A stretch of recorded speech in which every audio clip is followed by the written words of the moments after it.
Բարև ձեզ։ Իրանը Թրամփի ուղին եւ այսպես ասած Զանգեզուրի միջանցքը նույնացնում է եւ դրա մեջ տեսնում է անվտանգային ռիսկեր։ Մինչդեռ Երևանը պնդում է, որ նախագիծը լիովին համապատասխանում է երկրի ինքնիշխանությանը։ Թեմայի շուրջ զրուցելու են կարևելագետ Արմեն Պետրոսյանի հետ, շնորհակալություն հրավեր ընդունելու համար։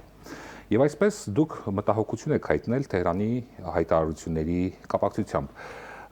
Ինչ է իրականում փորձում ասել Իրանը, երբ նույնացնում է Զանգեզուրի, այսպես կոչված Զանգեզուրի միջանցքը եւ Թրիփը։ Ինչ ուղերձներ է փորձում փոխանցել հանրությանը։ Շնորհակալ եմ հրավերի համար։ Տեսեք, նախ երբ որ նշում ենք Իրանը նույնացնում է, դա այդքան էլ ճիշտ չէ, նշեմ ինչու, որովհետեւ Իրանում պայմանավորված այդ երկրի կառավարման համակարգով արձագանքի երկու մակարդակ կա։ Մեկը երկրի գերագույն հոգևոր առաջնորդի, այսինքն փաստացի ըստ էության եւ նաեւ դե յուրե առաջնորդի եւ իհարկե նախագահի, այսինքն գործադիրի ղեկավարի, այսինքն իրանական կառավարման համակարգը թույլ է տալիս մեկը մյուսին հավասարակշռող դիրքորոշումներ արտահայտել։ Հիմա եւ մենք խոսում ենք այս պահին Իրանի հոգևոր առաջնորդի միջազգային հարցերով խորհրդական վելայաթի վերջին հայտարարության մասին։ Սա ինչի մասն է խոսում։ Ընդհանրապես սա ներկայացնում է իրանական կողմի դիրքորոշումը, այսինքն իսկ դիրքորոշումը իրանական կողմի միանշանակ էլի երկու մակարդակում է։ Նախագահի եւ արտգործնախարարության դիրքորոշումը շատ ավելի կառուցողական է, բայց հոգևոր առաջնորդինը եւ նրա հետ կապված պաշտոնյաներին ավելի կոշտ է։ Իհարկե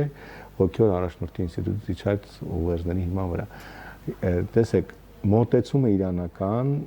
միևնույնն է, բայց դիրքորոշումները եւ դրանց արտահայտման ձևերը տարբեր են։ Մոտեցումն այն է, որ այո, Թրիփը իրենց համար մտահոգիչ է։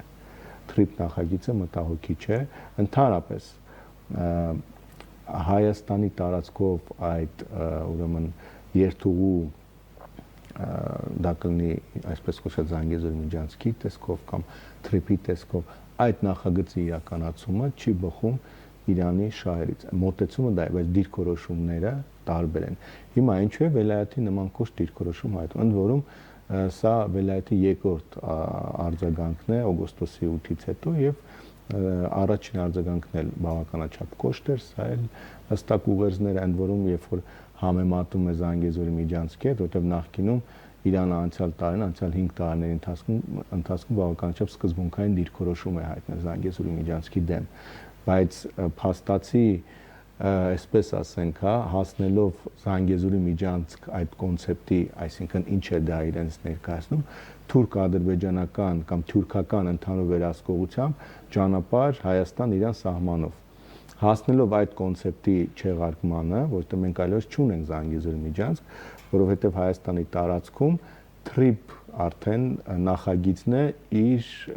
ուրեմն սկզբունքներով եւ բնականաբար բովանդակությամբ, այսինքն այստեղ չկա թուրքական եւ ադրբեջանական ներկայություն, այստեղ կա հայկական եւ ամերիկյան ներկայություն։ Այսինքն եթե Զանգեզուրի միջանցքը էլի օտար ներկայություն էր իրենց համար,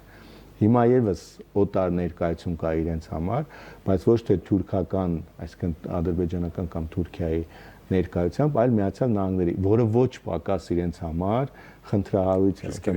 Այո, Միացյալ Նահանգները իրենց հիմա եթե մեկնաբանենք Հայաստանի իշխանության մեկնաբանությունը, հայտարարությունները, ինչպես կգնահատեք, երբ ասում են, որ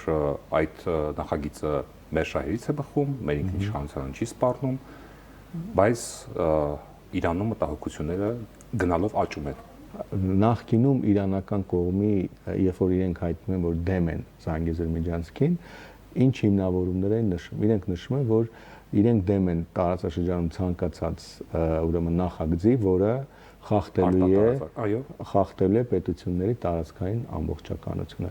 խախտելու է Իրան-Հայաստան սահմանը, այսինքն խախտում է սահմանների անխախտելիության սկզբունքը, որը դուրս է լինելու Հայաստանի ինքնիշխանությունից։ Հիմա երբ որ Թրիփի վերաբերյալ փաստաթուղթը ստորագրեց համաձայնագիրը Եռակողմ Միացյալ Նահանգների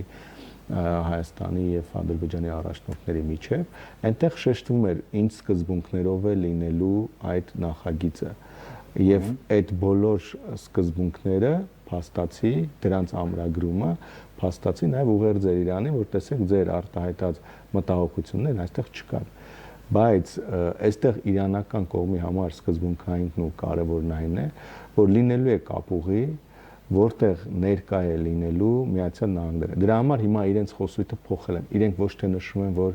իրենց համար անընդունելի ենթադրենք Հայաստանի տարածքային ամբողջականության խախտումը եւ այլն, իրենց հիմա իրենց խոսույթում հետեւելն է Իրանի համար անընդունելի է արտատարածաշրջանային դերակատարների ներկայությունը տարածաշրջանում, ընդ որում այդ մասին խոսում են թե արդեն փաստացի Հայաստանի դեսպանի հետ հանդիպմանը, թե իրանցի մի քանի բարձրաստիճան պաշտոնյաներ, օրինակ տարբեր միջազգային հանդիպումների ընթացքում, օրինակ նույն Արաքչին իրենց արգոսնախարարի հետ մասին խոսեց նաև Ռուսաստանը, բոլոր գրեթե բոլոր միջազգային հանդիպումների բանակցություններում այդ մտահոգությունը իրենք արտահայտում են։ Հետաքրքիր է, Իսրայել-Իրան պատերազմից հետո Իրանը բավարար ուժ ունի նման հայտարարություններ ապրել, թե այսինքն գործնական քայլերի դիմելու, գործուն քայլերի դիմելու հնարավորություն ունի, թե զուտ բավարարվում է միայն հայտարարություններով։ Այսինքն կարող է խոչընդոտել թրիփի կայացմանը կամ որևէ այլ այդ տարածաշրջանում այդ նմանատիպ ինչ-որ ճանապարհի կառուցմանը։ Շատ լավ հարց եք տալիս։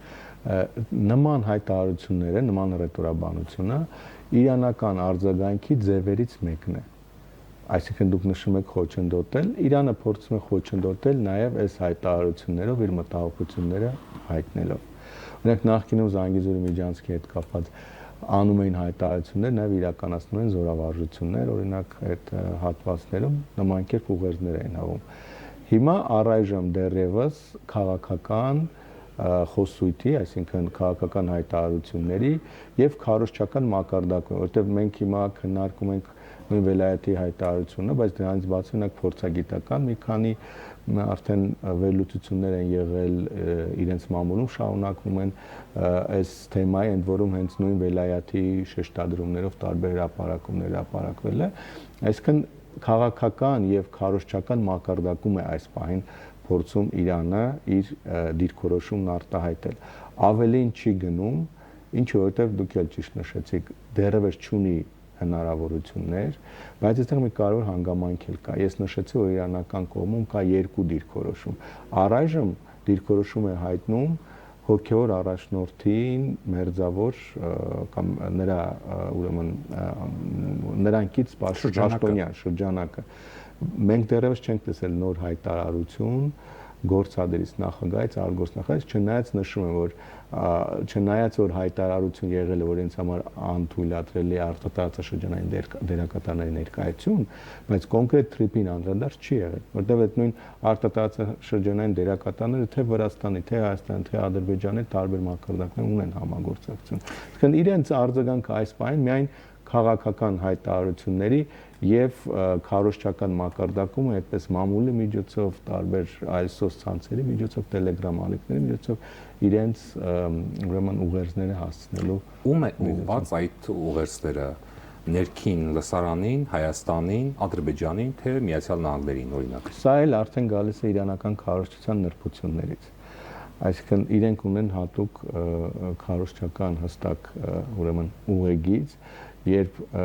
նմանատիպ օրինակ Իրանի համար կարևոր թեմաների հետ կապված աստիճանակարգված ընթանում են ուրեմն ուղերձների հնչեցում, այսինքն վելայաթի կողմից հնչում է հստակ այսպես ասենք մտահոգությունը եւ այդ նույն մտահոգությունը, այդ նույն շեշտադրումներով արդեն իրանական մամուլով տարբեր փորձագետներով սկսում է արդեն շատ ավելի մասշտաբային տարածում ստանալ։ Հետեւաբար, այստեղ ուղերձը հստակ սկսենք Իրանի ներսից, բնականաբար իրանական հասարակությանն է։ Սա բնականաբար նաև ունի արտաքին ուղերձներ եւ հատկապես ուղղված է տարածաշրջան, ընդ որում կարևոր է Ռուսաստանին ուղղված ուղերձը, որովհետեւ այս նախագիծը փաստացի նաև Ռուսաստանի շահերից չի բխում եւ իմ գնահատմամբ իրանական կողմը ավելի ակտիվ գործողությունների անցնելու մի հնարավորություն է, եթե դրան ներգրավի նաև Ռուսաստանը եւ համատեղ իրեն գնան դրան։ Դա ուղղված է Թուրքիան եւ Ադրբեջանին, իհարկե նաև որ իրենց համար փաստացի կապ չունի թրիպ կլինի թե ինչ կլինի, այս պրոյեկտը Զանգեզուրի միջանցքին հավասար բան է եւ իրանական սկզբունքներին դեմ է եւ իհարկե Հայաստանի Հանրապետության, որ չնայած որքան էլ դուք մտահոգություններ եք փորձում եք փարատել մեր մտահոգությունները, բայց հարցը նախագիծը շարունակում է համար ուրեմն մտահոգիչ մնա։ Ես այստեղ մի կարևոր բան եմ ուզում ասել, իմ գնահատմամբ այս թեման ակտիվացել է նոյեմբերի վերջին Հայաստանի փոխարտգործնախարար Վահան Կոստանյանի Իսրայել այցից հետո։ Եվ ինչու եմ սա նշում, որովհետև մի քանի վերլուծականներում այս մասին շեշտադրում կա, այսինքն Հայաստանը չնայած նշում է, որ իր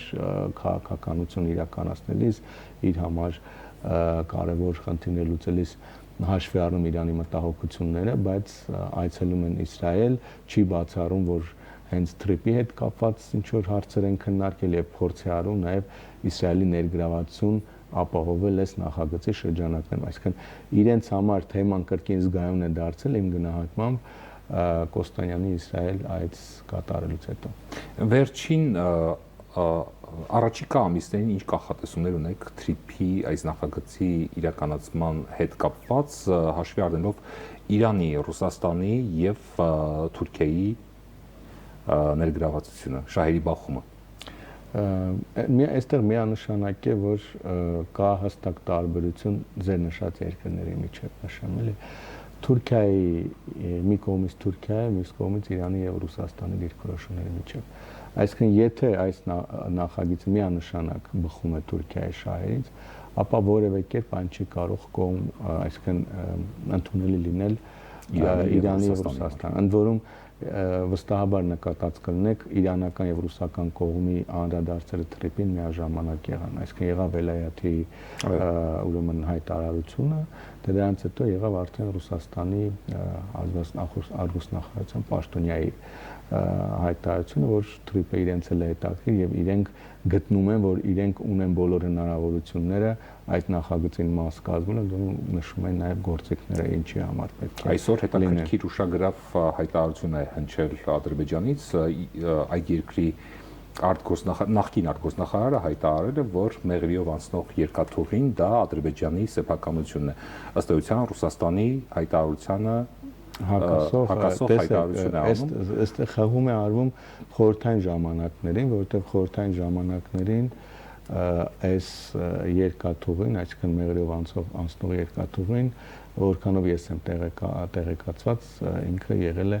ադրբեջանական երկաթուղների մաս, այսինքն մեղրիով անցնող երկաթուղի Նախիջևանից դեպի Ադրբեջանից դեպի Նախիջևան չի եղել հայկական երկաթուղիների իսկ ԽՍՀՄ-ի իրավահաջորդը ով է։ Հայաստանի Հանրապետությունը, Հայաստանի Հանրապետության տարածքում։ Բայց Հայաստանի տարածքում։ Այո։ Իսկ գլոբալ առումով Մոսկվան է իրավահաջորդը։ Այս դեպքում Ռուսաստանը առաջի տանում մղում իր շահերը։ Այս դեպքում հակասությունը ավելի չի խորանում արդյոք Ռուսաստանի եւ Մոսկվայի եւ Բաքվի միջև։ Դե միանշանակ խորանում է։ Որտեղ խաչում են ճանապարհները թիփի միանշանակ խորանում է։ Այստեղ ամենակարևոր հանգամանքը գիտեք ո՞րն է։ Ես դες բացատրեցի ինչու է նախկին արտգործնախարարը նման հայտարարություն անում։ Ադրբեջանական խոսույթում ներքին այդ թեման կա, որ այդ երկաթգիծը եղել է Ադրբեջանի կառավարման ներքո, բայց ինչու է նման հայտարարություն անում։ Սա հստակ Ադրբեջանի դիրքորոշումն է, որ իրենց համար անընդունել է ընդհանրապես Ռուսաստանի ներգրավումը այս նախագծին։ Այսինքն սրա համար է այս հայտարարությունը արվում։ Սա պետք է հաշվի առնել։ Դրա համար ես ուզում եմ ամփոփել, տեսեք, որևէ կերպ այս նախագիծը չի բխում, թրիփ նախագիծը Ռուսաստանի եւ Իրանի շահից, որտեղ նույն նոյեմբերի փաստաթղթով Ռուսաստան այն ինչ որ մի քիչ այլ բանով իհարկե փաթեթավորմամբ այս պահին հնարավորություն է տալիս Միացյալ Նահանգները, այդ հնարավորությունն է Ռուսաստանի դաշնությունից։ Հիմա փաստացի Ռուսաստանից խլվում է եւ գնում է Միացյալ Նահանգներին։ Հետաբար դա չի որևէ կերպ չի կարող բխել Ռուսաստանի շահից։ Իրանի համար էլ կարևոր է, որովհետև Իրանը կորցնում է այդ բացառիկ դերակատարումը Ադրբեջանը Նախիջևանին կապելու եւ դրան զուգահեռ ինքը առաջարկում է իր Արասի միջանցք նախագիծը, բայց Թուրքիայի եւ Ադրբեջանի պարագայում բնականաբար մոտեցումներն այլ են։ Իրենք շատ արագ ուզում են որպեսզի այս պրոյեկտը իրականանա, որովհետեւ սա հաշվի առնելով նաեւ այն բանակցությունները, որ ներկայում ընթանում են, իրենց գնահատմամբ ռազմավարական շատ մեծ առավելություն է տալու, այո, իրենց մրցակիցների նկատմամբ։ Ի վերջո, այս ամբողջ գործընթացում ո՞րն է ամենամեծ ռիսկը Հայաստանի համար եւ ինչ է շահելու։ Հայաստանի համար ամենակարևոր ռիսկը կարողանալ կառավարել այս աշխարհաքաղաքական եւ տարածաշրջանային մրցակցությունները։ Այնպես կառավարել, որ իրավիճակը դուրս չգա վերահսկողությունից, չվերածվի այստեղ շահերի բախման եւ ավելի լուրջ մրցակցության, հա, որովհետեւ եթե այդ մրցակցությունը լինի եւ շահերի բախում լինի, մեծ հավանականությամբ կարող է ընդհանրապես նախագիծներ տեղի չունենա։ Այսինքն Հայաստանի համար ամենակարևոր հանգամանքը դա է։ Այս պայն օրինակ տեսեք, պետք է շատ զգայուն լինել Իրանից եկած ցանկացած հայտարարության նկատմամբ եւ փորձեն շատ արագ մեղմել դրանք, այսինքն թույլ չտալ, որպեսզի կուտակվեն այդ հատը։ Ընդ որում նույն կերպ պետք է արձագանքել նաեւ Ռուսաստանին, Ռուսաստանից եղած հայտարարությունը, այսինքն հրավիրել համագործակցության, բայց այդ հիմք ընդունելով նույն թրիպ նախագծի սկզբունքների բովանդակություն, որտեղ եթե անգամ Հայաստանը կողմ է համագործակցության, չպետք է մոռանալ, որ այնտեղ կա Միացյալ Նահանգների հանգամանքը։ Այսինքն, քանի որ Հայաստանը ինքը չի կարող սահմանափակել Ռուսաստանի ներգրավվածությունը հաշվի առնելով մակարդակները, բնականաբար պետք է նման կարգի հարցերը թողնել Միացյալ Նահանգներին։ Իսկ ո՞րն է հնարավոր շահը Հայաստանի։ Հայաստանի համար բնականաբար ամենակարևոր հանգամանքը այս ապաշրջափակումն է, նախագծի իր ամբողջ բովանդակությամբ գործարկումը, այսինքն ավտոճանապարհ, այսինքն տրանսպորտային ենթակառուցվածքներ, էներգետիկ ենթակառուցվածքներ, եթե հնարավոր լինի այս նախագիծը ամբողջովին իրականացնել, բնականաբար դա արդեն մեծապես բխելու է Հայաստանի Հանրապետության շահերից, դառնալով Հայաստանը դարձնելով շատ կարևոր տարանցիկ երկիր, որը կարողանա մեծ հաշվով նպաստել օրինակ այդ նույն միջին միջանցքի այդ հարավային երթուղու իրականացմանը եւ վերջապես Հայաստանը եւս կդառնա տարանցիկ երկիր, ինչպես Վրաստանը եւ կօգտվի դրանից եկող բոլոր հնարավորությունները եւ իհարկե կբացվի նաեւ Հայաստանի համար այլընտրանքային ճանապարհներ աշխարհի հետ կապի եւ ամենակարևորը իհարկե խաղաղությունը, եթե այս նախագիծն իրականացվի, նշանակում է տարածաշրջանում խաղաղություն կա։ Շնորհակալություն մեր հարցին պատասխանելու համար։ Մենք զրուցում էինք արևելագետ Արմեն Պետրոսյանի հետ։ Ցտեսություն։